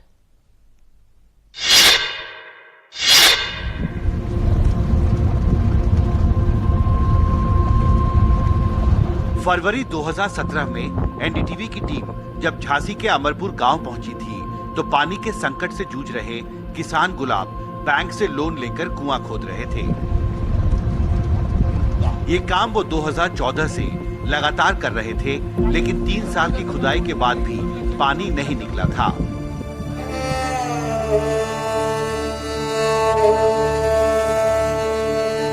झांसी स्थित एनडीटीवी के पत्रकार विनोद गौतम ने 7 साल पहले मेरे साथ इन तस्वीरों को रिकॉर्ड किया था। करीब 7 साल पहले झांसी जिले के इस अमरपुर गांव में मैं अपने सहयोगी विनोद गौतम के साथ यहां पहुंचा था। उस वक्त एक बड़ा कुआं जो है वो यहां पर खोदा जा रहा था, बिल्कुल इसी जगह पर 7 साल पहले। और गुलाब उस वक्त यहां पर कुएं की खुदाई करवा रहे थे। ये आपकी खेत है? हाँ जी आपकी खेत है। हाँ। आपको याद है एनडीटीवी की टीम आई थी आपके पास? आई। उस वक्त कितनी खुदाई हुई थी? उस वक्त तो बहुत खुदाई करी थी, 20 फुट करी थी। ये तो काफी गहरा है। हाँ? हाँ? उस वक्त भी काफी आप खुदाई कर चुके थे और तब से तो बहुत ज्यादा होगा, खुदाई काफी हो चुकी है। हाँ? 70 फीट तक हो चुकी खुदाई यहाँ पे। 65-70 फुट न हो। अभी भी कोई पानी नहीं दिख रहा नीचे। करीब 70 फुट की खुदाई के बाद भी यहाँ पर झांसी जिले के इस अमरपुर गांव में जो करीब 30 किलोमीटर दूर है झांसी शहर से, वहां पर अभी भी पानी जो है वो किसान गुलाब को नहीं मिल पाया। मेरे साथ विनोद हैं। क्या यहाँ भूजल बहुत नीचे चला गया? सर ऐसा है कि जब गर्मी आती है यहाँ, जब 40 और 45 डिग्री टेम्परेचर जाता है तो यहाँ क्या पथरीला इलाका है, उस पर जो खुदाई करते हैं तो उसमें पानी निकलता है। जब वो गर्मी पड़ती है तो उसका जलस्तर नीचे चला जाता है। जब जलस्तर नीचे चला जाता है कुएं सूख जाते हैं और ये कुएं केवल बारिश के पानी से भरते हैं। मेरे साथ जगभान भी हैं, दूसरे किसान जिनकी पास की ये जमीन है। मुझे याद है आपने कहा था मेरे पास 4 एकड़ जमीन है। 4 एकड़ है हमारे 4 एकड़ जमीन है। आपने कहा था एक नहर बनना चाहिए यहाँ पर, 7 साल में क्या कुछ बदला है यहाँ? नहीं, कोई नहर में नहीं, कोई बदलाव नहीं आओ। तो पानी का संकट वैसे ही बना हुआ है। बिजनेस से पहले तो सब है। यहाँ से कुछ ही किलोमीटर दूर कुछ महिलाएं हैप्डा गांव में हैंडपंप पर कपड़े धो रही हैं। कहती हैं उनके मोहल्ले में ये इकलौता हैंडपंप है जो काम कर रहा है। इस हैंडपंप से कितने परिवार का खर्चा चलता है पानी? पूरे परिवार का खर्चा चलता है। कितने घर हैं यहाँ पे? 50-60 तो बता रहे हैं हम। 50-60 घर हैं यहाँ पे? हाँ? 50-60 तो और कोई जरिया नहीं है पानी का? नहीं, गेल का गेला रहता है, वो भी पीता है। हाँ, वो भी पीता है गेलिया रात। कौन गेलिया मतलब? मतलब गेल से आदमी डिस्टर्ब निकलते हैं। अच्छा, जानवर भी पीते हैं इसी से पानी? पीते हैं। ओके, तो इसी का पानी आप पीते भी हैं, फिर नहाते हैं, कपड़े भी साफ करते हैं? सब करते हैं, सब करते हैं, नहाते हैं, पीते पर ये समस्या कब से है आपके गांव में? बात जिंदगी की है। यहाँ पर करीब 50 से 60 घर हैं, परिवार हैं जो पूरी तरह से इस हैंडपंप पर निर्भर हैं। इस गांव में पानी की कमी की वजह से खेती पर बुरा असर पड़ रहा है। कुएं के पानी से सिंचाई कर जो थोड़ी बहुत फसल उगती है उसे भी अक्सर आवारा पशु चर कर जाते हैं। झांसी के बबीना ब्लॉक के इस हैप्टा गांव में एक बड़ी समस्या जो है वो आवारा पशुओं को लेकर है, जो अक्सर यहाँ पर जो फसल होती है उसको चर जाते हैं, नुकसान होता है यहाँ के लोगों को। यहाँ कितने आवारा पशु होंगे आपके? कम से कम 150 नहीं, 150। ये इससे नुकसान हो जाता है आपके? बहुत नुकसान। हमने फसल बहुत मुश्किल से रखा, आधी फसल तो खा गए। हाँ, आधी फसल तो खा गए जानवर जी। हाँ, देखो ये तो सारी इनका रोकथाम नहीं होता है? नहीं, कोई व्यवस्था नहीं है सर। अच्छा, इसका हम ये चाहते हैं जो भी यहाँ से सांसद बने और हमारे गांव में गौशाला की व्यवस्था करवाई जाए। कभी 300 नंग, कभी 200 नंग, ऐसे जब रबी और खरीफ की फसल होती है तब बहुत परेशान रहते हैं जी। चर जाता है सारा, घर पे रहें कि वहाँ रखाएं, मतलब समझ में नहीं आता है। कई बार आप लोगों को यहाँ पर रात में जगना भी पड़ता है? रात भर जगते हैं। बुंदेलखंड में गर्मी तेजी से बढ़ रही है और यहाँ की बड़ी नदियाँ और जलाशय सूखते जा रहे हैं। बुंदेलखंड का इलाका देश के सबसे पिछड़े इलाकों में गिना जाता है और यहाँ पर विशेष तौर पर गर्मी के सीजन के दौरान पानी का जो संकट है उससे किसानों को और आम लोगों को जूझना पड़ता है। विनोद, ये बेतवा नदी है, अभी मई का महीना है और अभी ये आधी सूख चुकी है। ये जब गर्मी पड़ती है, जब भीषण गर्मी है, अभी तो ये कम सूखी हुई है। जब गर्मी और पड़ेगी, जब मई का लास्ट होगा, जून की शुरुआत होगी, तो ये नदी और सूख जाएगी। ये चूंकि यहाँ से इस नदी के माध्यम से आप बुंदेलखंड के अधिकतर इलाकों में सिंचाई के लिए पानी जाता है। पानी का ये संकट झांसी और बुंदेलखंड में एक अहम चुनावी मुद्दा बन गया है। पानी की किल्लत सिर्फ गांव तक सीमित नहीं है, पानी संकट की गूंज झांसी और बुंदेलखंड के दूसरे बड़े शहरों में भी सुनाई देती है। बीजेपी, कांग्रेस और बसपा समेत हर दल पानी को लेकर वादे कर रहा है। प्रधानमंत्री ने बुंदेलखंड को सबसे बड़ी सौगात दी, वो है 2 नदियों को जोड़ने की, केन और बेतवा नदी, जिसकी वजह से जब वो कंप्लीट हो जाए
A look at the climate change impact on wheat yield. The abnormal changes in weather are scaring farmers, and after the heat wave in April, farmers are now fearful of what lies ahead during the forthcoming Kharif season. Here's a report. Wheat farmer Mahendra Singh is getting increasingly tense as climate change has begun to seriously impact farming in his village. He had sown wheat in his 1-acre farmland in the Gadana village of UP's Modi Nagar during the Rabi season this year. The unseasonal rain and hailstorm in March destroyed almost half of his wheat crop. The abnormal changes in weather have begun to scare him. After the heat wave in April, he is now fearful of what lies ahead during the forthcoming Kharif season. The Met Department has forecast a normal monsoon, but he says only God can save farmers. In many parts of western Uttar Pradesh, the above normal temperature in February had a bad impact on wheat crops. And then the unseasonal rain and hailstorm in the month of March destroyed wheat crops in many parts. Mahendra Singh lost a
A look at the climate change impact on wheat yield. destroyed wheat crops in many parts. Mahendra Singh lost a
research institute के निदेशक और कृषि वैज्ञानिक अशोक कुमार सिंह ने कहा कि 1920 से लेकर 2010 के बीच तापमान के औसत ट्रेंड के हिसाब से साल 2030 तक गेहूं उगाने के सीजन के दौरान तापमान में 1 डिग्री सेल्सियस तक की बढ़ोतरी हो सकती है। उन्होंने कहा कि अगर तापमान 1 डिग्री सेल्सियस तक बढ़ता है तो इससे गेहूं की पैदावार में 5% तक की कमी होगी। अशोक कुमार सिंह ने यह भी कहा कि अगर किसानों ने इस दौरान जलवायु अनुकूलन तकनीक अपनाई तो गेहूं की पैदावार 10 से 15% तक बढ़ सकती है। अशोक कुमार सिंह से एक्सक्लूसिव बातचीत की हमारे सहयोगी हिमांशु शेखर मिश्रा ने। जलवायु परिवर्तन का भारतीय कृषि क्षेत्र पर क्या असर पड़ रहा है, इस पर बात करने के लिए मेरे साथ हैं इंडियन एग्रीकल्चरल रिसर्च इंस्टीट्यूट के डायरेक्टर अशोक कुमार सिंह। वैज्ञानिकों का क्या एस्टिमेशन है, अगर मान लीजिए आने वाले दशकों में 1 डिग्री सेल्सियस औसतन इंक्रीज होता है तापमान में, तो इससे गेहूं की पैदावार पर भारत में कितना असर पड़ेगा? देखिए, इस विषय पर हमारे संस्थान में विस्तार में शोध कार्य किया जा रहा है। सन 1990 से लेकर के 2010 तक गेहूं उगाने के समय में जो तापक्रम में वेरिएशन आया है, उसके अंदर जो औसत परिवर्तन आया है, उसको अगर हम आधार माने तो ऐसा माना जाता है कि करीब 2040 तक तापक्रम में गेहूं उगाने के समय के दौरान करीब 1 डिग्री सेल्सियस की बढ़ोतरी होगी। और अगर ऐसा होता है तो अनुमान के अनुसार जो हमारी पैदावार है उसमें 5% के आसपास कमी होगी। अब सवाल यह है कि बहुत सारी ऐसी कृषि पद्धतियां हैं जिनका हम प्रयोग करें तो ये 5% जो अनुमानित कमी है उसको पूरा करते हुए हम 10% और पैदावार बढ़ा सकते हैं। जैसे अभी हम जो है क्लाइमेट रेजिलिएंट वैरायटीज़ के डेवलपमेंट के ऊपर काम कर रहे हैं। बहुत सारी ऐसी गेहूं की किस्में जिनमें उच्चतम तापक्रम में पैदावार की कमी नहीं होती है, सूखा रोधी क्षमता होती है। उसी तरह से हमारी सिंचाई की क्षमता को हम बेहतर कर सकते हैं। जो हमारे पोषक तत्व हैं उनकी जो उपलब्धता है फसलों को, जैसे हम नाइट्रोजन की बात करें तो 30-35% के आसपास होती है, इसको बढ़ा करके हम 45 से 50-60% तक ले जा सकते हैं। और अमृत काल के पीरियड के लिए 2047 तक अलग अलग लक्ष्य क्या रखे गए हैं। नाइट्रोजन यूज इफिशियंसी कितनी बढ़ानी है, इरिगेशन यूज इफिशियंसी कितनी बढ़ानी है, ये सारे लक्ष्य परिषद की तरफ से निर्धारित किए गए हैं और उन पर हम काम कर रहे हैं। और जिसके वजह से मुझे पूरा विश्वास है कि अगर परिवर्तन होता भी है तो भी हमारे पैदावार में कोई कमी नहीं आएगी, बल्कि हम पैदावार को बढ़ा सकते हैं।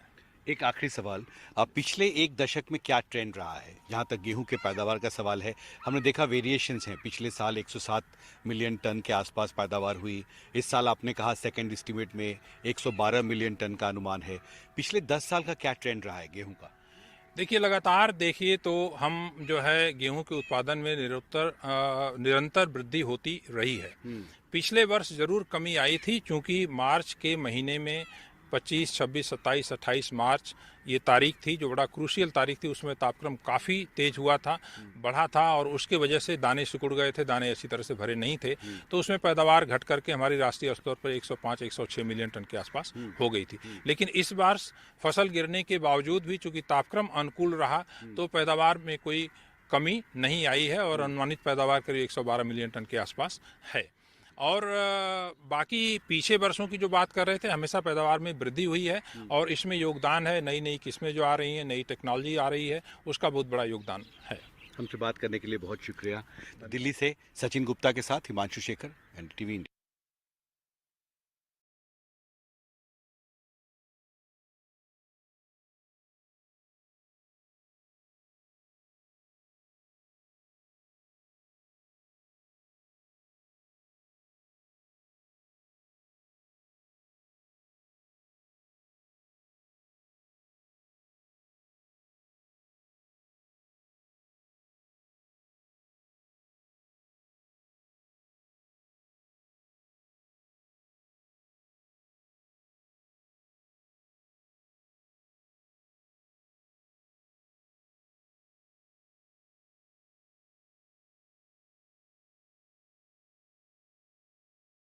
बढ़ रही है और ये चेतावनी जल संसाधन मामलों पर संसदीय समिति ने संसद में पेश अपनी ताजा रिपोर्ट में दी है।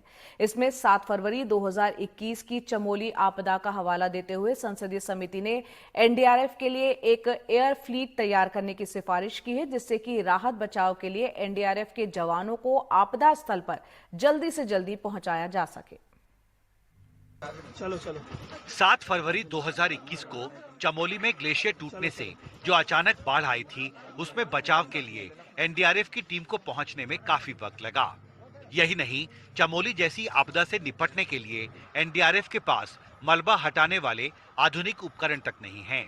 ये राय उस रिपोर्ट की है जो जल संसाधन मामलों पर संसद की स्थायी समिति ने बुधवार को संसद में पेश की है।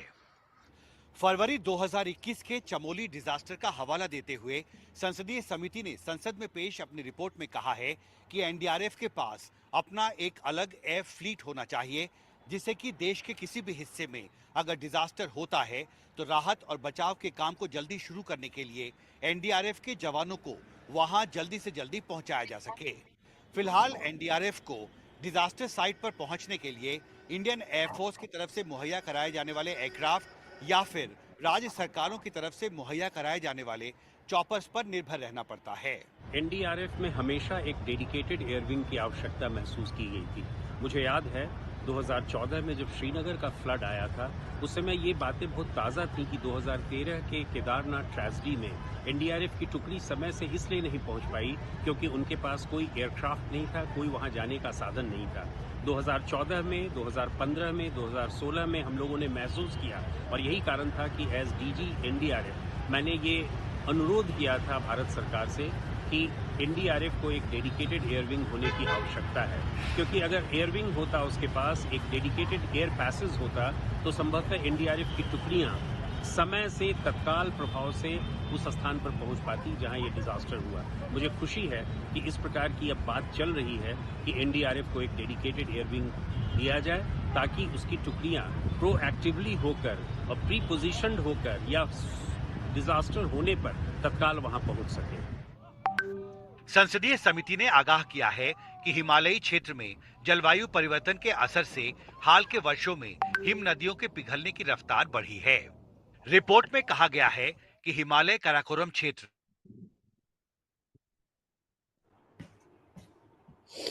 Good evening, everybody. Mr. Himanshu has finally joined us. Sir, should I start? Yeah, please do that. And I apologize. My mobile, I think just stopped. It got discharged, and it took me that 10 extra minutes because I've been just running in the morning. There's a government making process that is going on now. No worries, So sir. I think I have very limited time because there's another live broadcast at 5. So yeah, you can go ahead now. Okay, sure, sir. For the final session, I would like to invite Mr. Himanshu Shekharji, Senior Editor at NDTV India, New Delhi. On the occasion of World Environment Day, sir will be guiding us on the topic of environment action advocacy. Welcome, sir. The floors are yours. Yeah. Actually, I have been traveling very extensively to report on elections, and this is perhaps the first election in which I met farmers and other stakeholders who were very, very worried about climate change and the abnormal changes in India's weather. And for the first time, perhaps we heard not very extensively about the fact that climate change could also be an election issue.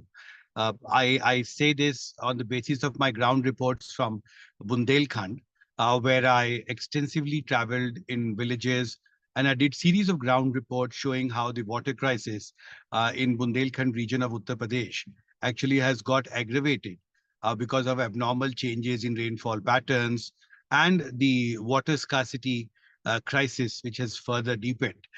In fact, there's one story, and I have shared that link with you, with Arjun sir, on the fact that I went to a village in Jhansi district where 7 years ago in February 2017, I had shot a ground report where a group of farmers were actually digging a well. They had taken a loan of 2 lakh rupees from the bank and they were digging a well. They had dug up to 60 feet, but there was still no water. So at that time, I had done a series of stories on the water crisis in Bundelkhand region. 7 years later, in the last week of May, in the second week of May, I again went to the same village, went to the same spot, and I interviewed the same set of farmers who were actually digging the well 7 years back.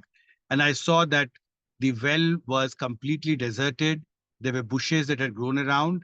And when I asked the farmer, they said that we tried to dig 10 more feet, but even after digging for 70 feet, the water table had actually gone so low in this area that they could not access water and they had to stop digging. So the entire money was wasted, and still the water, they could not reach the water table even after digging for 70 feet. And on this surface, there are very, very limited resources of surface water in this region. And even in the second week of May, the temperature in different parts of Bundelkhand had reached 45, 46 degrees Celsius. And the biggest Betwa river in the region had only, I think, 15-20% of water left because the high temperature, as you know, was actually leading to a faster evaporation of water. And even the water left in reservoirs and rivers actually were drying up very fast. And all this has got further complicated because of changes in the rainfall pattern in this region. And their issues related with environmental crisis were at top of the mind election issues in the villages of Bundelkhand. I met people who had actually only one hand pump, which could be used by 200, 300 people in a village. There was one village where 2 hand pumps were available for 400 people. And so they had to be completely dependent on drinking water or for cleaning utensils, cleaning clothes, taking bath, and also feeding water to the animals.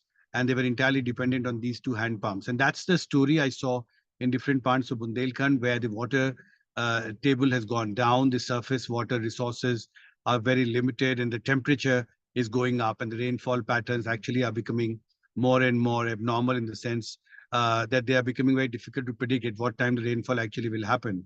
So the crisis of environment actually is leading to a deep social and economic crisis in Bundelkhand. And I did have shared my links with Arjun sir. I do have access to that. Yes, sir. I believe we do. I think we can share Yes, it with we participants. played it already, sir. The first few links can be. We played it, sir, already. Oh, you Well, played it? yeah. You must have seen. This is the story I saw in other districts of Uttar Pradesh as well. And this time, there was a lot of effort actually to bring issues related with environment and climate change into the election discourse. But in most of these states, this did not become an issue. But in case of Bundelkhand,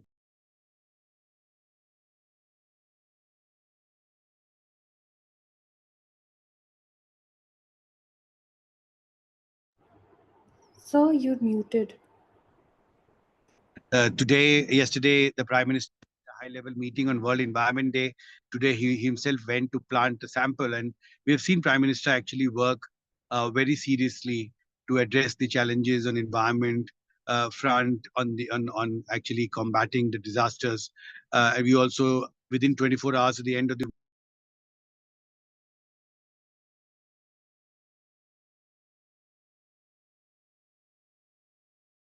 sensitization actually seems to be happening, and I just hope that it produces very good results.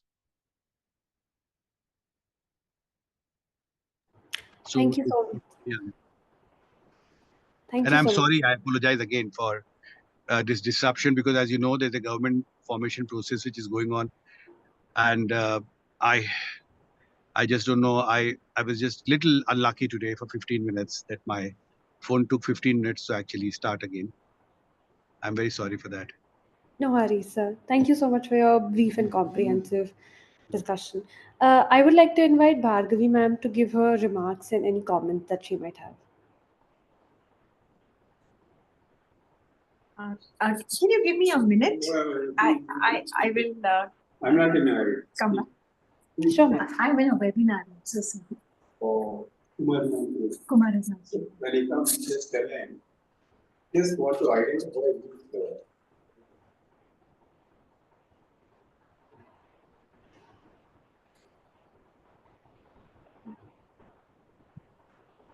Oh my God! Later.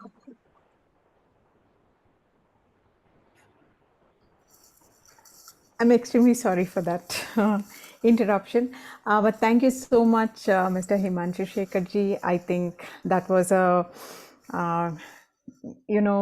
big, a mind-opening, couple of videos that we saw from your work, and also listening to you to understand the ground realities of what is happening. Because while we hear that, the disaster management action is in place, there are lots of efforts happening at the district level, state level, city level, village level, and all that. But at the end of it, these plans and actions and programs sometimes, for various reasons, are not really helping the local people who are suffering on a day-to-day basis, particularly the last mile issue that we just saw, where people are threatened with just the simple thing of, the lack of water, lack of electricity. Imagine if we all had to depend on one hand pump to get our drinking water or water for anything else. Given the context in a country like India, where there are caste, class, religious issues, if we have to share one infrastructure such as a hand pump, you can also imagine who will have access to it, who will decide who will get it, who will decide who will not get it, and who will become subordinate, and their lives can be so much more indignified, just begging and asking around for people to get access to a simple thing like a hand pump. And that also brings me to the point to say that, on the other hand, we are also very proud to say that India is completely electrified. But we do know from, the ground reporting like this, and from my own work, that there are many villages today that still lurk in darkness. While electricity pole may have reached a village, that doesn't mean all the homes in the village have access to electricity. So in such a context, addressing disasters at the local level is a huge challenge, and it requires a complete new reimagination with all the policies and everything in place. How is it that we as youth of today make sure that these policies and programs and schemes reach everybody, to make sure that nobody is left behind? And areas like Bundelkhand, for instance, and I can also speak from many examples in Karnataka where I come from, once there is no water, once people can't farm, obviously the youth migrate out. Consider yourselves being there. Would you want to live there and continue a life where, getting 2 square meals a day is very challenging, right? So the youth obviously migrate out. It is most often the senior citizens and women and children. And as our earlier speaker also highlighted, it is eventually the women and children who bear the brunt of all of this. So this is something that really requires attention at a totally different level, and a lot of reimagination has to go in. And with all the technology that we have today, I think it is important to use technology in a very judicious and effective way to ensure that there are solutions that can be found to address these issues at the local level. In a country like India today, we also have hundreds of philanthropies looking at issues of farming, particularly the small and marginal farmers. The stories that we heard today are, stories of farmers who have just 1 acre of land, and they are dependent on that one crop, which fills their households with grain for an entire year. And if that one crop doesn't come, their food and nutritional security is the one that is hit very badly. And these are the very pockets where maternal mortality, infant mortality has continued to remain very challenging despite the big strides we have taken in other areas. So I think that was a great mind-blowing account of what is happening on ground, and the visuals and what we heard from Mr. Himanshu Shekhar has left us all pretty speechless, truly awakening us on a day like this. And that was a lot of food for thought on World Environment Day, because on World Environment Day, most of the places, people wake up to it, particularly the corporates and schools and other institutions, the bureaucratic institutions. They just wake up to it and they go around, and it begins and ends with planting a sapling and reading something or discussing something, and that's the end of it. But to be able to see videos like this, listen to the farming community, and today it is the farming community that is protesting, asking for very simple things, right? The very basic rights that they are asking today, and the fact that they continue to protest is a very awakening call to all of us to put everything that we are learning in this course into thinking and action, and convert all this knowledge to some kind of action as part of this fellowship. So thank you so much, Mr. Himanshu Shekhar, and I'm sure our participants will have some questions. So over to you, Preksha, to take the questions. Thank you so much, ma'am. If any participant does have a question, they can put it in the Q&A box, and we can, I think, forward it to Mr. Himanshu ji, as he said, like he has a online live webinar or broadcast to attend to. So if any questions are there, please put them in the Q&A box. Thank you. With the permission of the chair, I think we can move on to the vote of thanks for the day. Thank you, ma'am. As we come to the end of day 4 of EPAYF, Environment Policy and Action Youth Fellowship, an online international summer school program and a 2-month online immersive introductory leadership certificate training fellowship program, I, Preksha Jalan, researcher at IMPRI, Impact and Policy Research Institute, would like to propose the formal vote of thanks on behalf of IMPRI, New Delhi.